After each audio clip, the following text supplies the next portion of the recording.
Baik, berjalan waktu teman-teman sekalian, Abdullah tumbuh besar dan mulai menjadi seorang pemuda yang cerdas, yang pintar, membantu ayahnya. Maka oleh Abdul Muttalib dinikahkan, dan dinikahkan oleh seorang wanita yang bernama Aminah. Dan Aminah dari turunan Abdul Manaf juga, jadi satu jalur, masih sepupu dengan Abdullah. Hanya saja dari Aminah ini, dari paman-pamannya Aminah itu dari penduduk asli Madinah, dari Aus dan Khazraj, dari suku Ansar di Madinah. Maka Nabi SAW di sini memiliki jalur dari dua kota suci, Mekkah dan Madinah. Pada saat sudah selesai melahirkan, baru menikah, beberapa hari kemudian ada tanda-tanda kehamilan di Aminah. Kemudian Aminah pun sempat melihat di dalam mimpinya pada saat akan melahirkan atau pada saat hamil besar, melihat dalam mimpinya ia bermimpi bayi dalam kandungannya ini menyebarkan cahaya, dan cahaya itu menyebar ke seluruh muka bumi. Sebagian athar menyebutkan sampai ke Busra. Busra ini wilayah Irak sana, wilayah Persia gitu. Dan dia juga mimpi mengucapkan dalam mimpinya kalimat u'idzuhu billahil azim min kulli syarrin wa min kulli ainin wa min kulli hasid. Wa min kulli hasid. Tidak ada kata-kata ainnya. Artinya aku berlindung kepada Allah yang Maha Agung untuk bayi ini dari semua keburukan dan iri dengki orang lain. Berjalanlah hamil tersebut. Pada saat berumur beberapa bulan, ada sebagian ahli sejarah menyebutkan sekitar 6 bulan hamilnya Aminah di Nabi SAW dalam kandungan beliau, maka meninggallah Abdullah. Maka Nabi SAW jadi yatim sebelum lahir. Setelah itu Nabi SAW lahir, yang paling banyak dinukil oleh para ahli sejarah 12 Rabiul Awal di tahun gajah. Sudah kita sebutkan tadi, tahun gajah kejadian Ashabul Fil, dan tepatnya 50 hari setelah kejadian gajah itu, penghancuran gajah, 50 harinya disitulah lahir Nabi sallallahu alaihi wasallam. Ada yang perlu kita sebutkan teman-teman sekalian, walaupun sebenarnya menyebutkan ini bukan berarti Nabi SAW membutuhkannya, tidak sama sekali. Nabi SAW jauh lebih mulia daripada tanda-tanda ini. Tapi pada saat beliau lahir, ternukillah di Mekah, di Madinah, beberapa kejadian yang memang ahli sejarah angkat. Yang pertama, kejadian yang unik pada saat Nabi SAW lahir adalah terlihatnya bintang Ahmad namanya. Apa itu bintang Ahmad? Orang-orang Yahudi yang ada di Madinah itu meyakini kalau Nabi terakhir yang mereka tunggu di Madinah keluar itu, kalau dia lahir akan kelihatan bintang yang mereka istilahkan dengan bintang Ahmad, dan mereka mengukir-ngukir bintang itu sesuai dengan keterangan dari Taurat. Seperti itulah pemahamannya pada saat itu. Allahu alam tentang masalah kebenaran masalah bintang ini, tapi yang jelas kebenaran bintang itu bisa dipercaya atau tidak, karena kita dalam Islam tahunya bintang nggak boleh dipercaya gitu kan. Tapi ini pada saat itu dinukil oleh Hassan ibn Thabit radhiyallahu anhu, penyair Nabi SAW. Kebetulan umurnya dia beda 7 tahun dengan Nabi SAW. Beliau mengatakan setelah masuk Islam, setelah Nabi SAW hijrah ke Madinah, beliau mengatakan pada hari Nabi SAW lahir, aku kebetulan berada di salah satu benteng Yahudi, dan naiklah di malam hari kebetulan salah satu pendeta Yahudi lalu teriak dengan suara keras, wahai Yahudi, hai sekalian kaum Yahudi, sungguh telah terlihat pada malam ini bintangnya Ahmad, dan tidak terlihat kecuali pada saat ia lahir. Dan menurut Hassan ibn Thabit radhiyallahu anhu, memang umurnya beda 7 tahun dengan Nabi SAW, dan pada hari itu memang hari kelahiran baginda Nabi SAW. Yang kedua dinukil oleh para ulama tentang masalah kejadian-kejadian unik adalah Nabi SAW pada saat lagi Aminah melahirkan, maka dikatakan melahirkan tanpa ada rasa kesulitan sedikit pun, jadi sangat mudah. Bahkan sebagian athar menyebutkan Aminah tidak dibantu oleh orang. Tiba-tiba Nabi SAW keluar begitu saja. Dan yang ketiga, pada saat lahir, maka Nabi SAW dalam kondisi mengangkat kepalanya ke langit, seakan-akan orang yang sedang berdoa. Yang keempat, Nabi SAW lahir dalam kondisi sudah terkhitan. Sudah terkhitan. Yang kelima, Nabi SAW lahir juga tanpa terbebani lagi dengan sisa tali pusar. udah nggak ada. Lahir sudah terkhitan, ya, lahir sudah tidak ada tali pusarnya.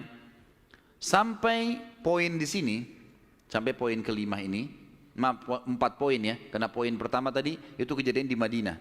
Jadi 4 poin ini, Aminah melahirkan dengan sangat muda, Nabi SAW seperti berdoa ke langit, kemudian terkhitan, kemudian tali pusarnya sudah terlepas. Maka Abdul Muttalib, kakeknya, bangga sekali datang, sangat senang pada saat itu. Dia berkata, sungguh pada cucuku atau anakku ini ada perkara besar. Lalu Abdul Muttalib pun membawa bayi Nabi SAW ke Ka'bah saat baru lahir, dan ia yang memberi nama Muhammad. Yang memberi nama Muhammad. Baik, ada sedikit rahasia masalah nama Muhammad ini. Perlu teman-teman tahu, nama Muhammad sebelum Nabi Muhammad SAW tidak dikenal oleh orang-orang Arab. Gak ada satupun orang Arab bernama Muhammad pada saat itu, belum ada. Terus dari mana nama ini? Kok Abdul Muttalib bisa berikan nama cucunya? Ada kisahnya. Jauh sebelum lahir Nabi SAW, Abdul Muttalib pernah jalan-jalan ke negeri Syam bersama dengan 3 orang sahabatnya. Yang pertama Sulaiman bin Mujazi', salah satu kepala suku di Mekah. Yang kedua Hulayla bin Hajij. Dan yang ketiga Himran bin Rabi'ah. 3 orang ini bersama Abdul Muttalib, 4 orang ini pergi ke negeri Syam. Pas tiba di negeri Syam, ada salah satu pendeta Nasrani menemui mereka lalu berkata, kalian dari mana? Kata Abdul Muttalib, dari Jazirah Arab.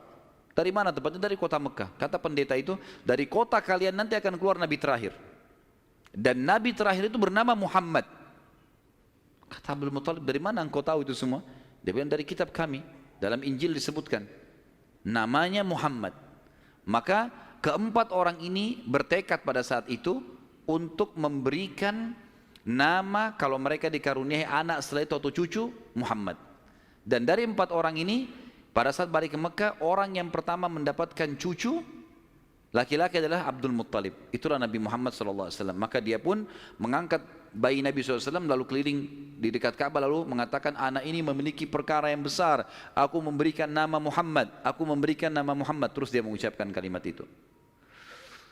Kemudian selanjutnya teman-teman sekalian, yang keenam adalah goncangnya istana Kisra di Persia dan rubuhnya 14 teras istananya.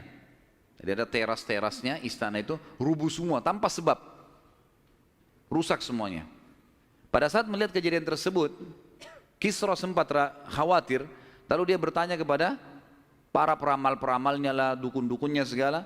Maka mereka pun menjawab, goncangnya istana disebabkan karena hari ini lahir seseorang nabi, dan runtuhnya 14 teras ini menandakan terdapat 14 raja Persia, tinggal 14 orang saja. Selebihnya sudah runtuh kerajaan ini. Maka sempat Kisra bilang, 14 raja masih lama. Kalau satu raja punya 1100 tahun umurnya, berarti 1400 tahun.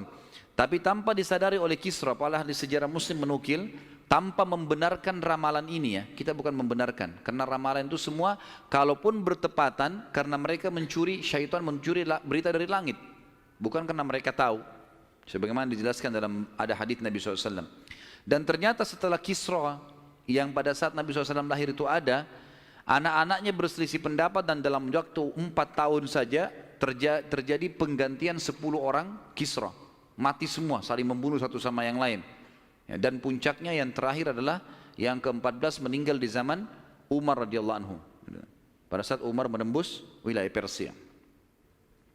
Yang ketujuh, padamnya api sesembahan kaum Majus. Jadi ada api yang disembah di beberapa titik di negeri Persia. Jadi mereka buat api besar dan api itu selalu disembah, tiap hari mereka sembah. Pada saat Nabi SAW lahir, api itu tiba-tiba mati dan mereka berusaha menyalakan, tidak bisa, selamanya mati. Sampai Persia pada saat itu seluruh Persia yang menyembah api, apinya mati semua, nggak ada. Mereka mau coba nyalakan sampai runtuhnya di zaman Umar bin Khattab, tidak ada api mereka. Tidak bisa lagi mereka nyalakan api untuk disembah ya, nggak bisa lagi mereka nyalakan. Setiap kali di wilayah Persia dinyalakan api mati, padam. Mereka cuma pakai masak, misalnya di situ padam, nggak bisa sama sekali. Yang kedelapan, hanyutnya air sungai Sawa. Sungai Sawa ini teman-teman sama dengan sungai Gangga sekarang di India. Di kultus dianggap ini sungai apalah, keramat lah dan seterusnya. gitu kan. Maka orang-orang Persia meyakini sungai Sawa ini adalah sesuatu yang luar biasa. Kalau ada yang mati, mereka bakar, lalu mereka lempar debunya di situ, airnya diambil, dianggap suci, apalah segala macam. Subhanallah, karena sungai ini selalu ditaruh tumbal segala macam. Waktu Nabi SAW lahir, air sungai ini hilang. Nggak ada airnya sama sekali, kering. Sampai sungai Sawa dilupain udah, nggak ada lagi sungai. Namanya memang sungai Sawa.